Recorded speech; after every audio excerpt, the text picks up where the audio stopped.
రాష్ట్రంలో ఏ పార్టీ అన్నా అధికారంలో ఉండనియండి, కడప మాత్రం మాదే, ఇక్కడ మేమేం చెప్తే అదే నడవాలి, మేము రాసిందే శాసనం అన్నట్టుగా బిహేవ్ చేస్తోంది వైసీపీ. ఎందుకంటే ఈరోజు జరిగినటువంటి ఘటన అందుకు నిదర్శనం అనే చెప్పుకోవాలి. ఇప్పుడు ఈ ఎంపీడీ ఎవరైతే ఉన్నారో ఎంపీపీ కొడుకు వైసీపీ నేత అయినటువంటి సుదర్శన్ రెడ్డి వెళ్ళి తాళాలు అడిగితే ఇవ్వనందుకు ఆయన విచక్షణారహితంగా కొట్టారని, కుర్చీలోంచి కింద పడేసి మరీ తన్నారని చెప్పి కూడా తెలుస్తోంది. సో ఎలా చూడొచ్చు అంటారు సార్ ఈ దాడులు ఇంకా ప్రభుత్వం మారినా కూడా ఆగకుండా ఉండడాన్ని? ఇది మీరు చెప్పారు కదమ్మా, కడప జిల్లానే కాదు, ఆంధ్రప్రదేశ్లో వైఎస్ఆర్సీపీ నాయకులు కానీ కార్యకర్తలు కానీ వాళ్ళు, మీరు పుట్టకముందు ఒక సినిమా వచ్చింది మైనర్ బాబు అని ఒక సినిమా, అందులో శోభన్ బాబు హీరో, వాణిశ్రీ హీరోయిన్. అది ఒక అంటే డబ్బులు ఉన్న వాళ్ళకి లేని వాళ్ళకి ఉండే ఒక దీన్ని ఆ సినిమాలో కథాంశంగా తీసుకున్నారు.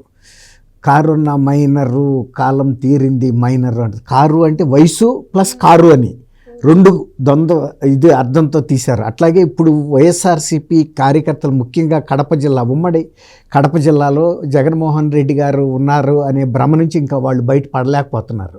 అట్లానే ఇతర జిల్లాల్లో జరగటం కాదు, ఉమ్మడి కడప జిల్లాలో అన్నమయ్య ఒక భాగం అంతకుముందు, ఇప్పుడు అన్నమయ్య జిల్లాలో జరిగింది ఈ సంఘటన. వాళ్ళు ఏమనుకుంటున్నారంటే పోలీసు వ్యవస్థని పూర్తిగా, ఇప్పుడు వివేకానంద గారి హత్య సమయంలో కూడా అక్కడ ఇన్స్పెక్టర్ మౌన సాక్షిగా ఉన్నాడు శంకరయ్య గారు. అట్లా పోలీసుల్ని ఒక మౌన సాక్షులుగా మార్చేశారు.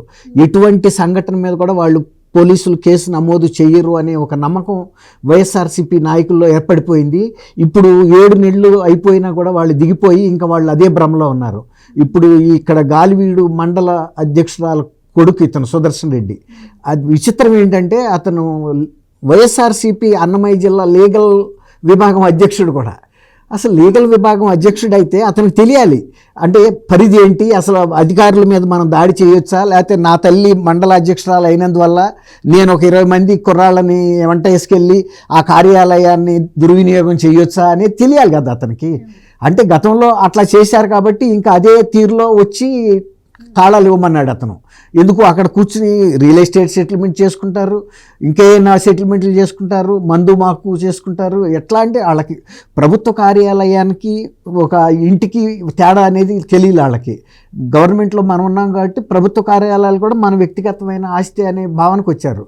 ఇప్పుడు స్వయంగా జగన్మోహన్ రెడ్డి గారే ఇప్పటికీ మనం అధికారంలోకి దిగిపోయామని తెలిసినా కూడా కార్యకర్తలు మీరు తగ్గొద్దు, మీరు సోషల్ మీడియాలో ఎట్లా అయినా పోస్టులు పెట్టండి, కావాలంటే నా పేరు ఉపయోగించుకోండి, లేకపోతే మన పార్టీ పేరు ఉపయోగించుకోండి అని రెచ్చగొడుతున్నప్పుడు వాళ్ళకి అదే ధైర్యం ఉంటుంది. ఇంకా జగన్మోహన్ రెడ్డి గారు ఉన్నాడు మన వెనకాల, ఆయన ఏదైనా చేయగలుగుతాడనే ధైర్యంతోనే అతను చేశాడు.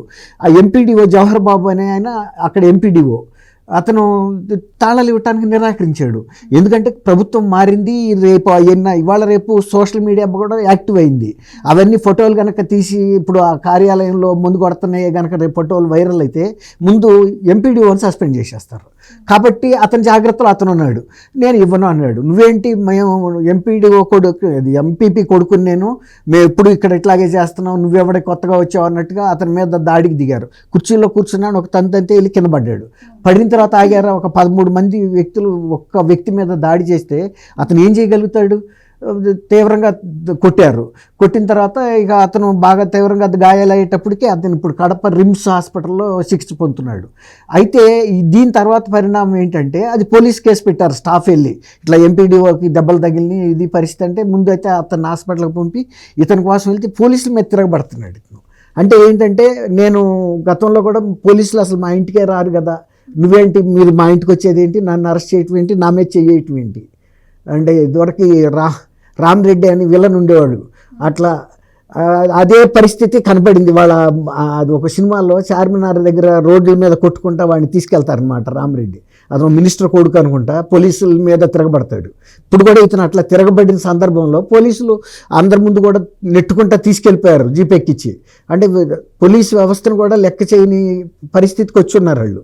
ఇక్కడ కొన్నిసార్లు జరుగుతున్నాయి. ఇప్పటికీ కూడా కొన్ని జిల్లాల్లో తెలుగుదేశం వాళ్ళ మీద పైచేయిగా ఉన్నారు వైఎస్ఆర్సీపీ వాళ్ళు.